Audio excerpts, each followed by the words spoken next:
Hello, everyone. Once again, my name is Greg West, coming to you from our YouTube channel and podcast, Road to Freedom, No More Chains. Here tonight on our show, we have one of the allies for, different organizations, Peter Beckendorf. He's he helps out a lot of organizations. He's the founder of the Collaboratory here in Dayton, where they help people find the resources that they need for their nonprofit organizations and everything. With that being said, here we know that this channel is dedicated to felons with a future, our nonprofit reentry program that helps restore and returning citizens become business owners while we work on their thinking. We're starting our classes on the 25th of January here in Dayton, Ohio. You can find um, you can find out more information about us at felonswithafuture.org, or if you would like to get some brochures or anything about what we do, you can get in touch with me anytime at felonswithafuture@gmail.com. This YouTube channel and podcast, if you would like to support it, there will be a link in the descriptions for our PayPal and Venmo and Cash App. So with that being said, tonight's guest, like I said, is Peter Beckendorf. He's the founder of the Collaboratory here in Dayton. It's a nonprofit civic initiative um, that helps, like I say, connect people with resources. When I first started getting into doing this, everybody kept saying, "Have you talked with Peter? He's a good person to meet. He's a good person to meet." And once I talked to Peter, he was able to put me in the right directions with some people. And because of his help, since the inception of Felons with a Future in July, when we filed our paperwork and everything, and to this day, he's been able to help me out with a lot of people, put me in the right rooms with the right people. And if it wasn't for the help that he's provided by hooking me up with other people, I don't think that we would be starting our classes at the end of this month. He's a resident of Dayton, been here since 2009, 35-year career as a brand and product development and social change for the corporate and community sectors, and just all out good person. He has his degree from the University of Cincinnati. But look, let me not talk about him. Let him talk about. Give us a little bit of information yourself, Peter, and your introduction, please.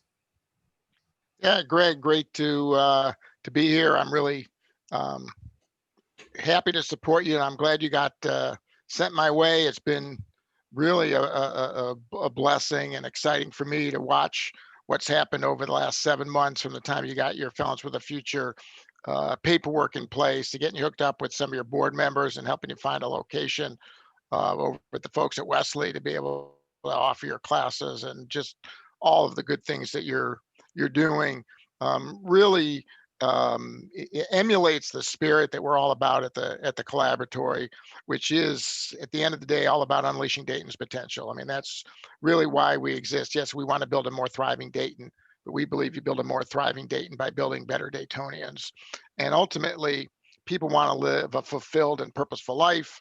They want to feel good about their community, about their neighbors, about themselves. And so that's really why the collaboratory exists. And while we do work in a lot of different areas, I'm looking forward to touching on those. Really since probably 2015, we've been involved in working with formerly incarcerated individuals. I initially got hooked up with somebody over in England who's developed some really powerful tools that are used with pre and post release offenders, which we've been trying since about 2015 to bring to the United States without any success. But along the way, I got connected to the Office of Reentry in 2016 and did some work with them, and really became felt very connected in a lot of ways to the journey that formerly incarcerated individuals take, and how can our organization help them in maybe a different sort of way. And coming out of the work with the Office of Reentry, we actually came up with an idea to develop a citizen service corps made up of formerly incarcerated individuals, because we felt there's two pieces to this. And for us, one of the bigger pieces was we want to change how the community sees ex-offenders, how the community sees formerly incarcerated individuals. Obviously, the work that you're doing is to help them um, do a better job of getting back in the community, of becoming and feeling whole again, of regaining not just their freedom, but their feeling of freedom. and whatnot. But at the same time, we have to change the views of how the community sees. And so we were really blessed in 2019, the day after the tornadoes. I got a call actually from a formerly incarcerated individual I met in 2016 when we were working with the Office of Reentry. And he called me on Tuesday, and he had remembered a conversation from 3 years earlier and said, "Hey, I woke up the day after the tornadoes. I wanted to do something. You're the first person I thought of. Did you ever get the citizen service course started?"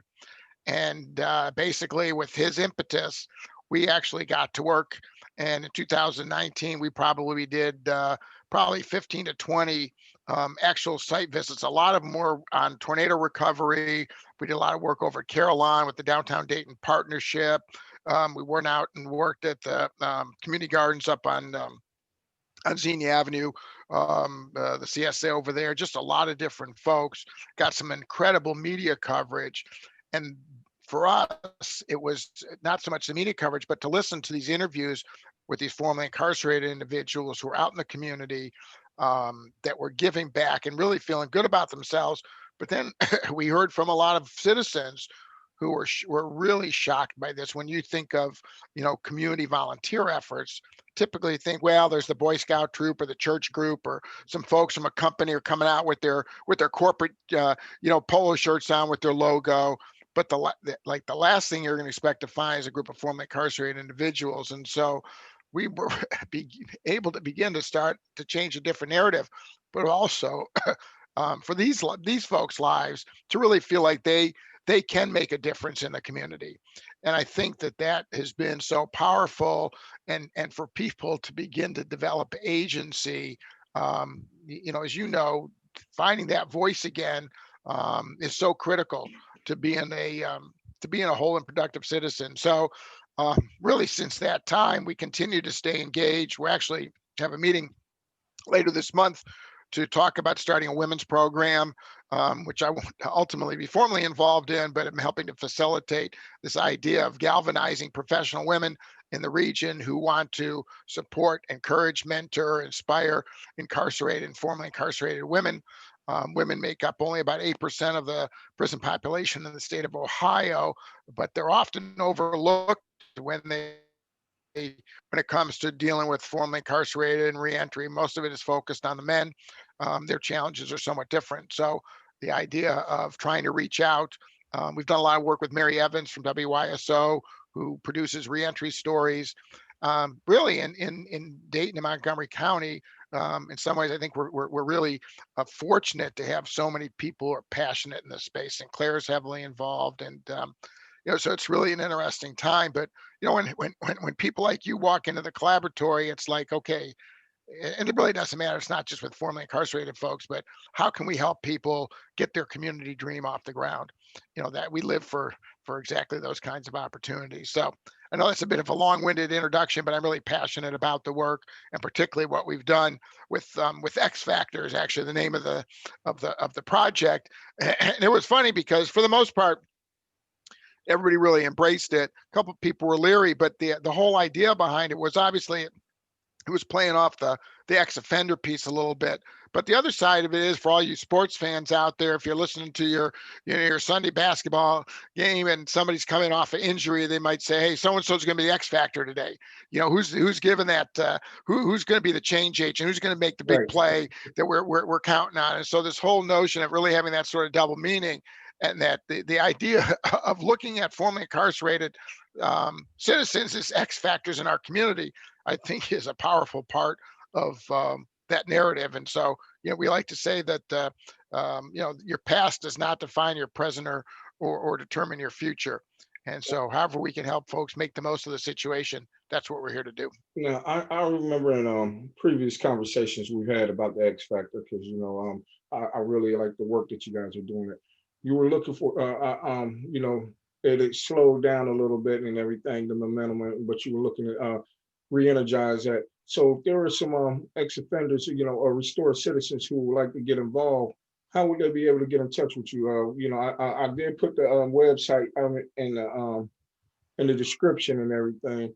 But if they wanted to get involved, how would they go about doing that? Yeah, they can email me. Yeah, they can email me at Peter at DaytonCollaboratory.org. And we meet with everybody. I mean, I think unfortunately, the individual who called me the day after the tornado had some issues and did some backsliding, which happens from time to time. I think he's in a good place now. He's living in Cincinnati. And that's one of our goals for 2021, 2021. And obviously the COVID last year didn't help either. So this is really on the front burner for us, is to really re-engage also with people like Clay, and in a good place right now. So some of the folks that were involved in the beginning, I think are ready to step back in. And the fact that we've got a website, we've got a Facebook page, there's videos that it's real now. You know, even though we've been on a bit of a hiatus, I think it's going to be real for folks to see what we're doing. Right. There's a lot of good work to do with that, and also, not just with with X Factor. Like one thing we understand, and we talk about a little bit offline. One of the factors that plays a major impact into people get involved with the lifestyle of crime, anything, anyways, economic, backgrounds and stuff like that. And one thing we understand is like, it, the way that this system is set up, it really doesn't care what your ethnic background is. It's all about, the rich getting richer, the poor getting poorer. And that causes people to, panic and go into the lifestyle of crime. So like, what are some of the other organizations that you work? Cause like you were talking about, helping one person become a better person in Dayton, a better Daytonian, helps the community. So, what are some of the other organizations that you work with that are trying to help that climate of the economic development or the social well being of our community and stuff like that? Yeah, I mean, we work with a number of organizations, and we've got a strong working relationship with the Wesley Center, which is why we're able to connect you there. And the new executive director, Sean Curley, is just Yeah, phenomenal. I mean, they are really, really boots on the ground. And so that is definitely a key resource, and it's going to continue to get stronger in the neighborhood. Co-op Dayton, for folks that want to own their own business, but maybe in a different way. And we get past, the rich getting richer. The whole idea behind Co-op Dayton is to start a business that ultimately all the workers own. And so that whole idea of a cooperatively owned business, they're the ones that are starting the Gem City market. So we do a fair amount of work with them. We've done some work with Omega, CDC, and some of the things that Vanessa Ward is doing up at the Hope Center. I mean, that's another great resource. We basically, for the entire time I've been here, I've had a relationship, and we've done a lot of work with East End Community Services over in East Dayton, and are really, again, excellent in helping people find their way. We do some work with St. Paul's United Methodist Church, which is in the Huffman neighborhood.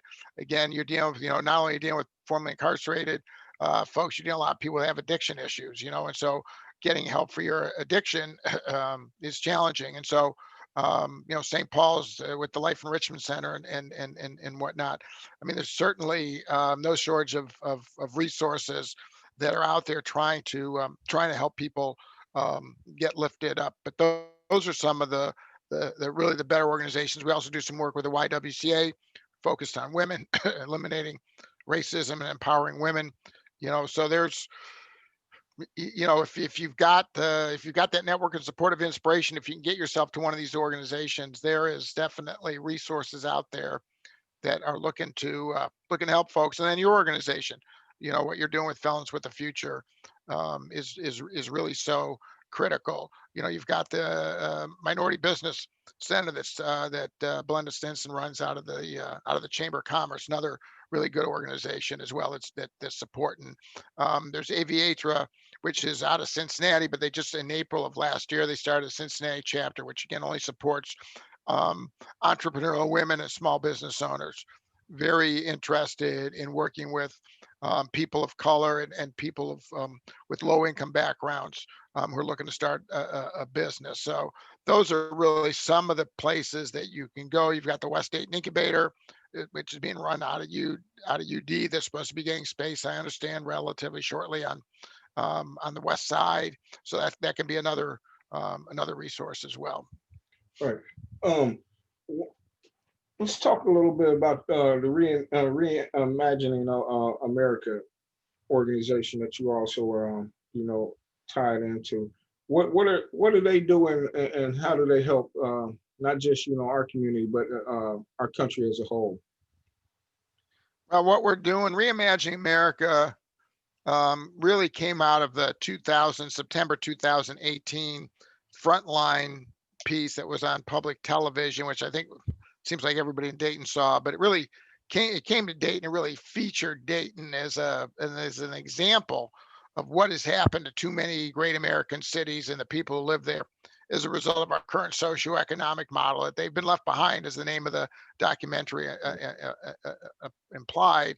And we see our role is really trying to, how do we imagine in the 4-county area that we're working in, Montgomery, Greene, Miami, and Preble counties, how do we reimagine a whole different quality of life, a sense of well-being that is addressing the inadequacies and, frankly, more importantly, the inequities of our current system that has left too many people struggling, one paycheck away from being out on the street.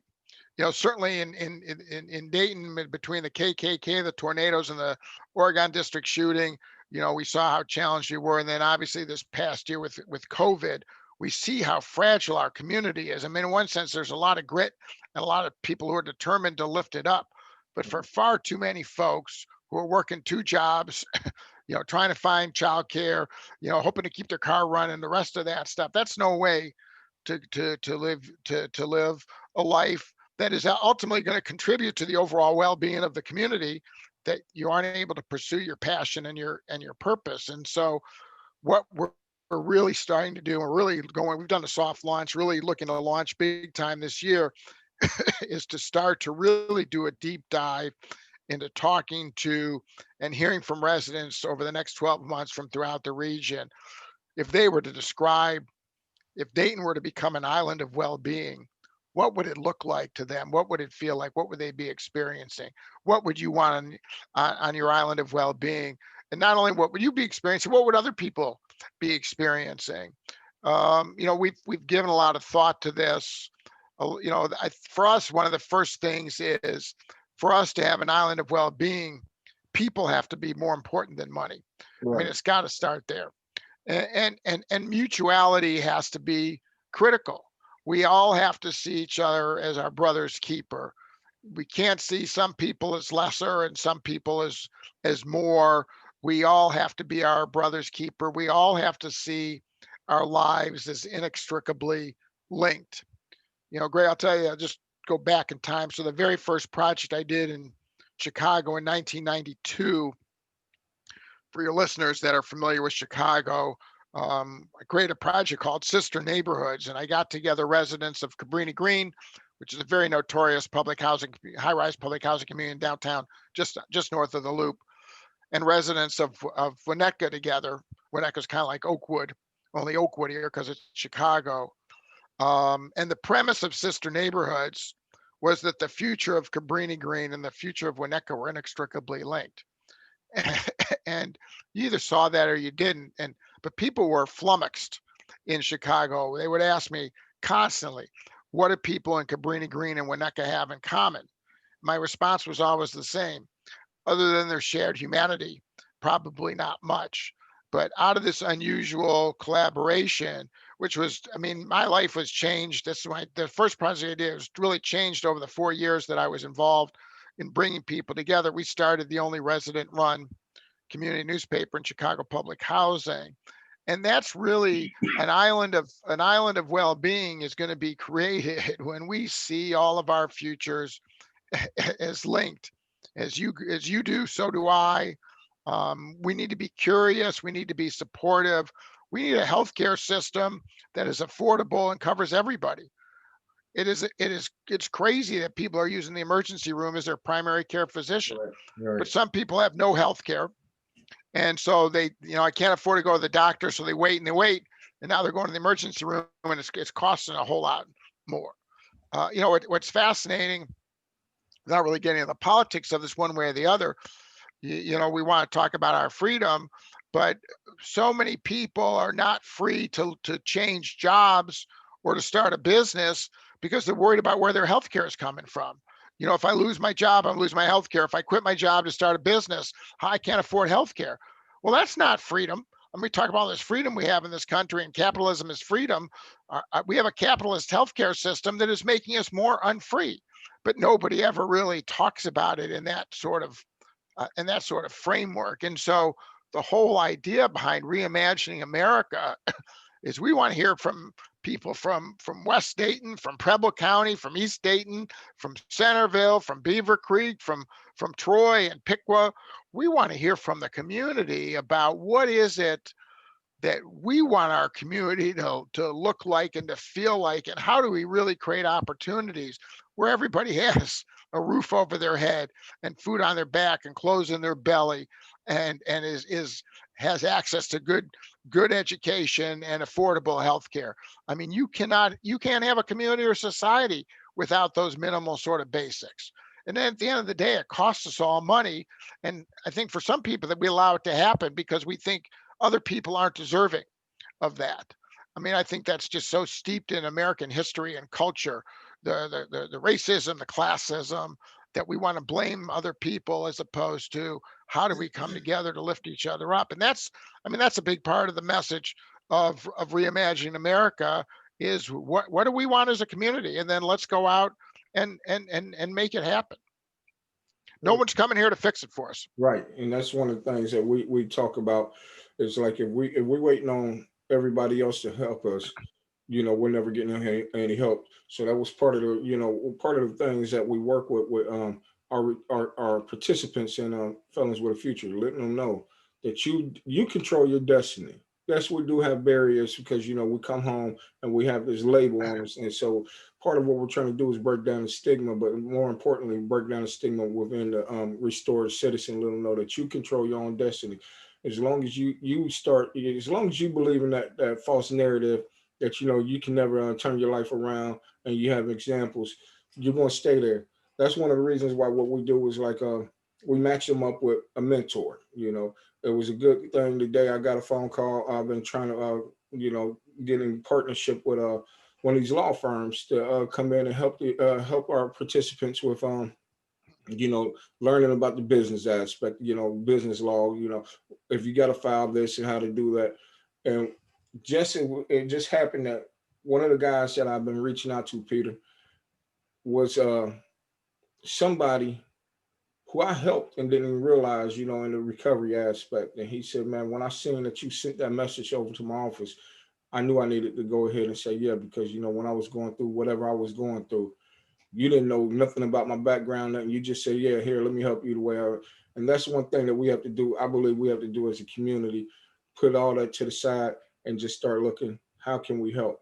So, with that being said, there's so much more that, we as a community need to come together and do. If you could just share with the viewers, what are some of the things that are coming up, the viewers and our listeners, some of the things that are coming up on your calendar in 2021 to try to help unify our community, and also some of the projects that some of the organizations that you're working with. So if some of the listeners and viewers want to get involved, they might say, hey, okay, Peter was talking about this. That's something I've been wanting to do anyway. I mean, the biggest thing right now that we would love to hear from your viewers and listeners who would be interested in hosting a community conversation, which basically would mean help us recruit 15 people, and it would be a 90-minute Zoom based. But I mean, we are looking for a diverse group of people, and we want to hear what they think about the future, and more than anything else, because what'll end up happening out of those conversations, there's going to be a couple new connections made. Things are going to start happening. That life is full of unintended consequences and things that you can't even see into the future. That's probably right now the thing that we are most excited about and most interested in. Is our hope is right now we are planning for the end of the year, between Thanksgiving and Christmas, early December. We want to have a community conversation with 2,500 people. We really want to bring a diversity of the community together. It really becomes a kickoff for the start of the action phase. This year is really a lot of data collection, really hearing from people both quantitatively and qualitatively. But right now, that was the one thing that could really help us, is thinking about who wants to have a community conversation, who wants to dream with us, who wants to share their dream. Because at the end of the day, your dream, your dream becomes reality when a group of people get together to make it happen. I mean, the one thing, we agree with your comment that you control your destiny. Um, a term we don't like to use is self-sufficient. That gets used a lot in the nonprofit sector. I don't know anybody who's self-sufficient. No, that's a lot. Nobody. And so, I mean, I understand how it's meant, and you make enough money to support yourself, take care of yourself, but we all rise and fall based on our communities, our personal communities. And to me, a community means your network of support and inspiration. And it's both those things. Support kind of keeps you on an even keel. Inspiration lifts you up. And so, I mean, one of the things that everybody should be thinking about: who's in your community. Who, if you had a an emergency right now, who's the one person you would call to talk to? And because oftentimes we don't appreciate those resources that are around us. And oftentimes, again, those resources are the difference between getting up off your ass, getting up and getting out of your circumstances. For a lot of folks who've struggled, I mean, it was a relative, it was a teacher, it was a sports coach, it was somebody in the faith community who was there. Like you're telling your story about the one gentleman who called you, and you didn't ask any questions. You said, "Yeah, how can I help you?" Having that mindset to help somebody else out, you're going to get paid back many times over in the long term. Because I got a guy called me who I hadn't talked to. He moved out to LA. He's come back today, and I hadn't talked to him in 8 years probably, and just said, "You were so helpful to me, and I learned so much." He was just getting out of college. Those impressions can come back 10, 20, 25 years later. And so why not be good to everybody on your way? So I mean, that's really the biggest thing that we're doing. So much of it has been put on hold with COVID. As I said, we got this women's initiative we're looking to start later this month. But send anybody our way. We love talking to folks, their dreams, seeing who can we hook them up, how can we help find the reasons to get whatever community initiative is that they want to get started. Okay.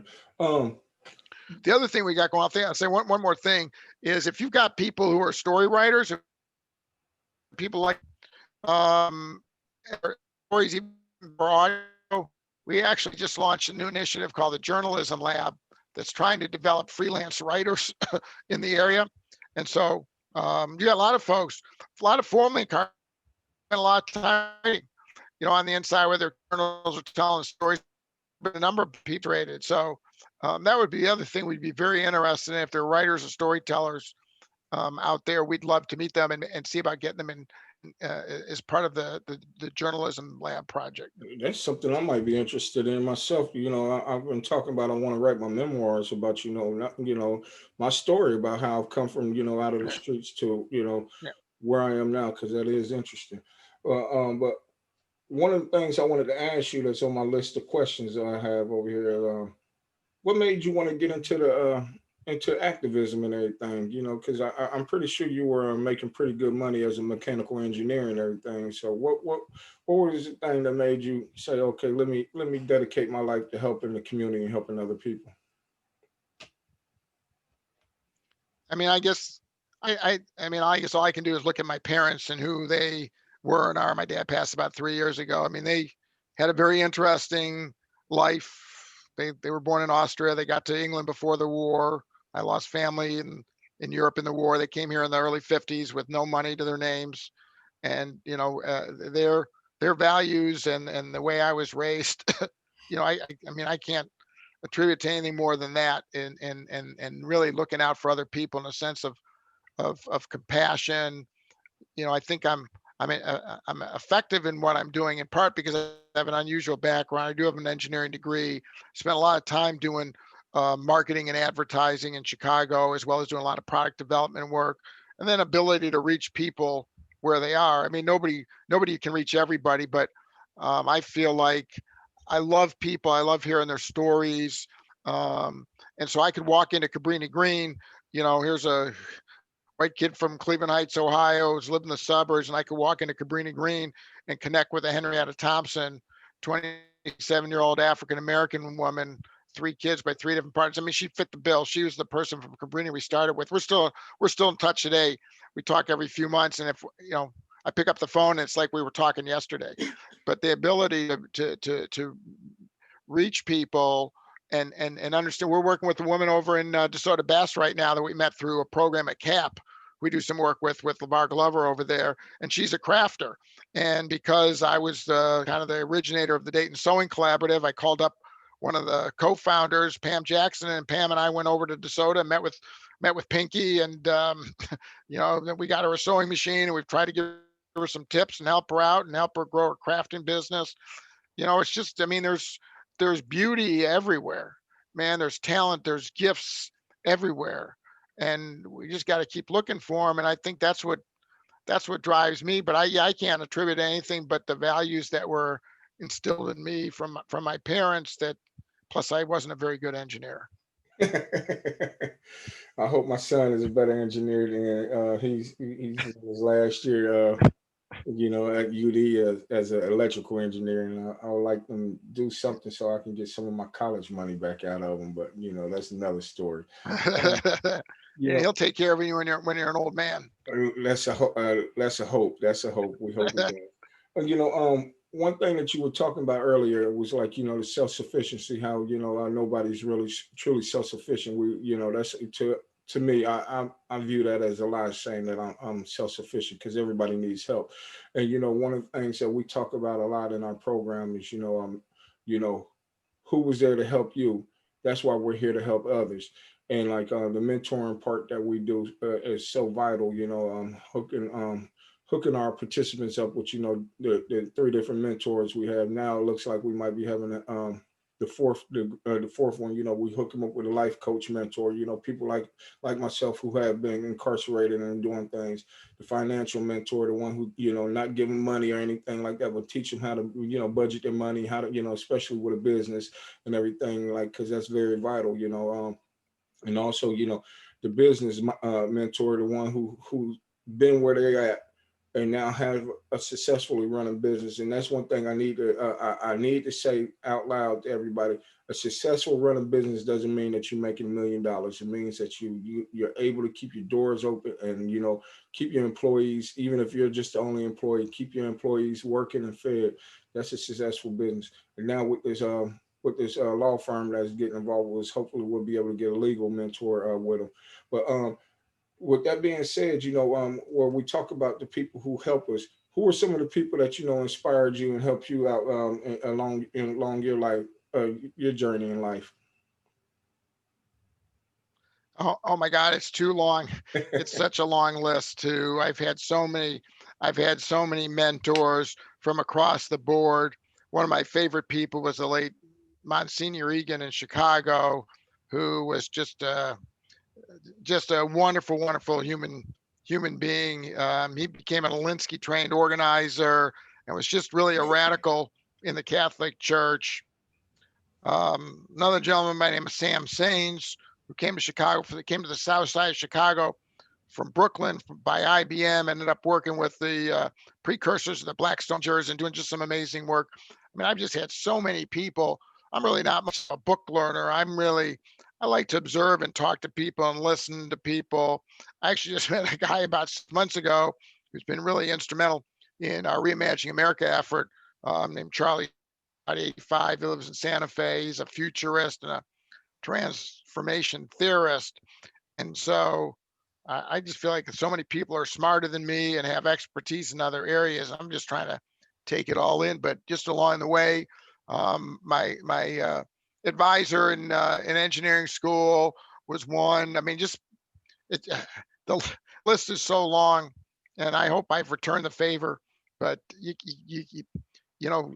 listen to elders, absorb as much as you can, ask a lot of questions, never stop learning. I mean, first of all, you can't be innovative if you stop learning. Right. And so that's the first thing to think about, but never stop learning. The guy Charlie Smith we're working with, he took E equals mc squared, which is a physics equation from Einstein, energy equals mass times acceleration, and changed it to energy equals mutuality times curiosity squared. And those are really the kind of that is really the fundamental idea of building a transformative community. Is you got to be mutual, got to mutuality, and you got to be curious. We were talking about this before we went, started recording.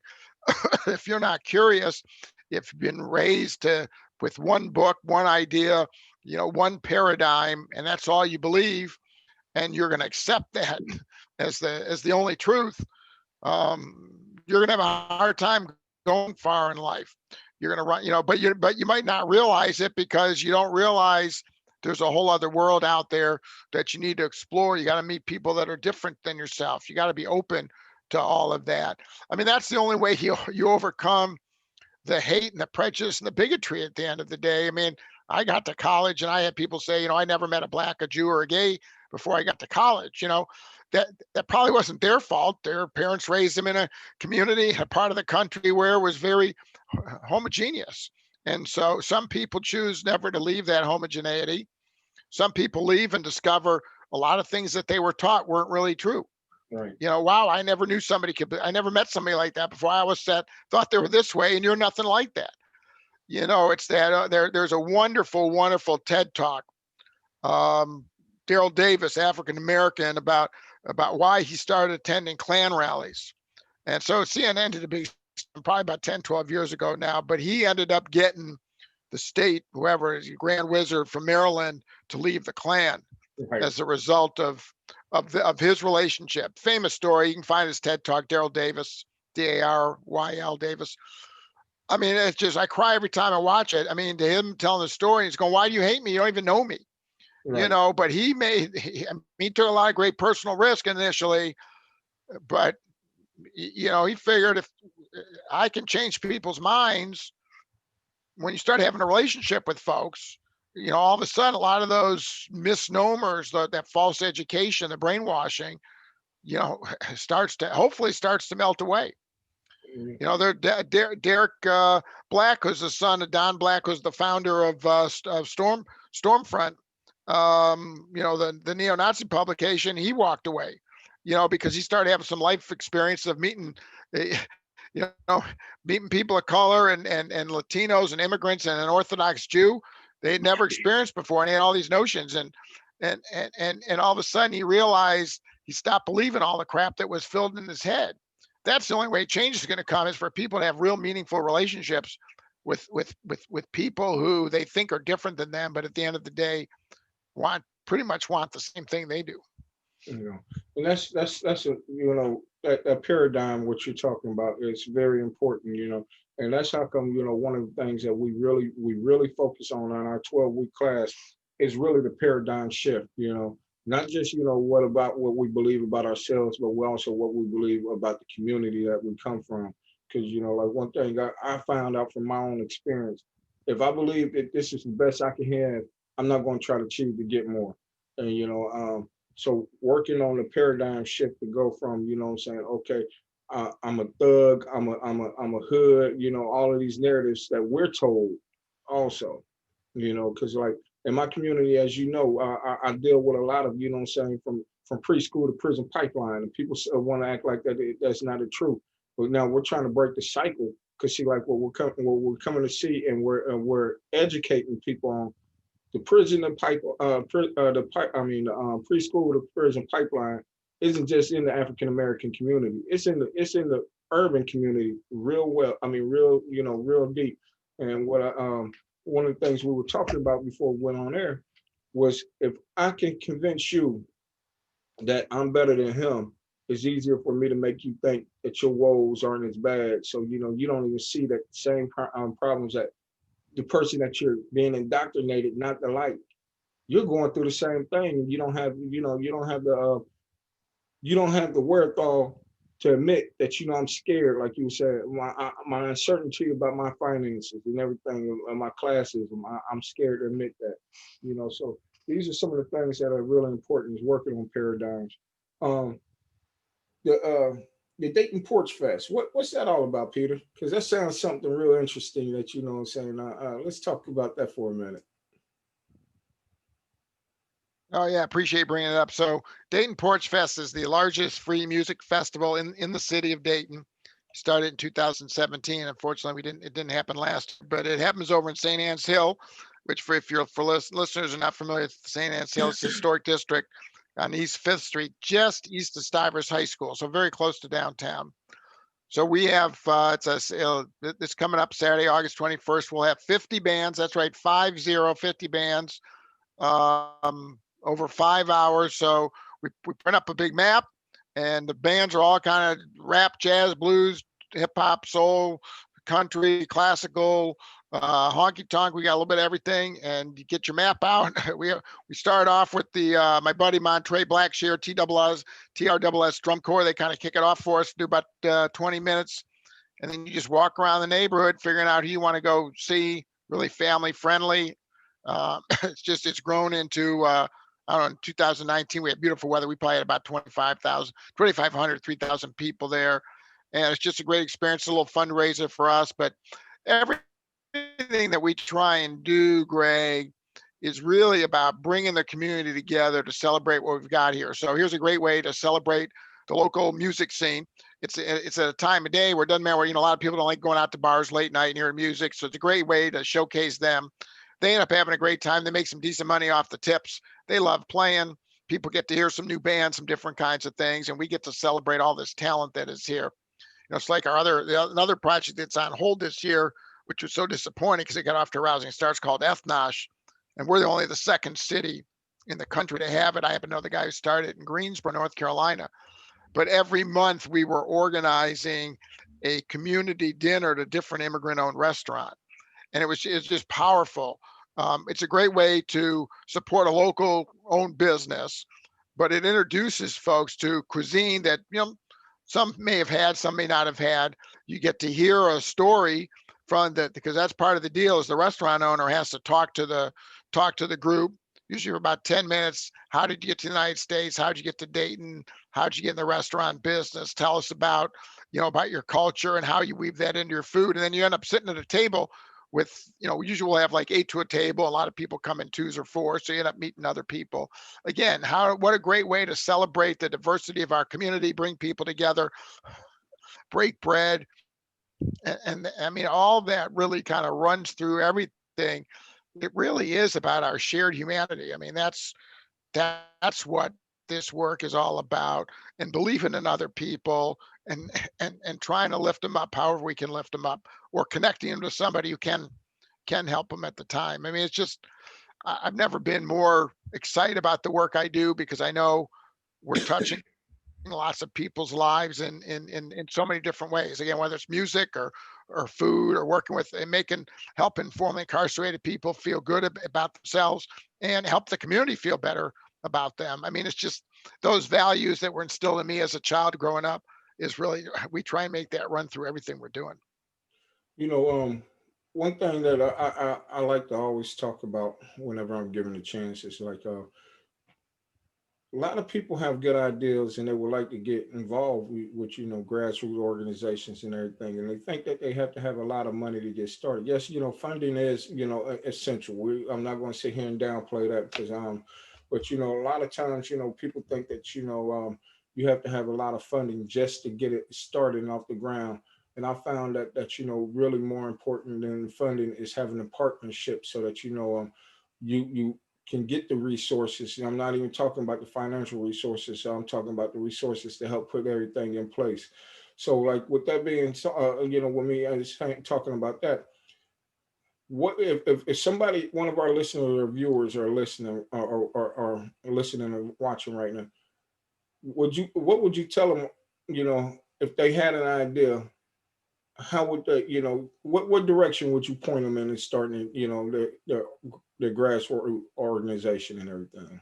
I mean, typically what would happen, and again, depending on what people is. I mean, once we're more post-COVID, although we'll do some social distance face to face. So we've got about 30 feet of whiteboard in our front room, And so usually we just ask people to come in and we start listening to their story, and we get the markers out and we start whiteboarding, and in 90 minutes to 2 hours, we can help people articulate kind of a vision, a mission, really start, like when you came in, and Karen was there with us, and really just kind of let's break it all down, and really help people get set up, and then figuring out, okay, who do we, now who are the people we know, whether it's, again, getting a logo donate or website donate, or other people, like you say, finding legal services.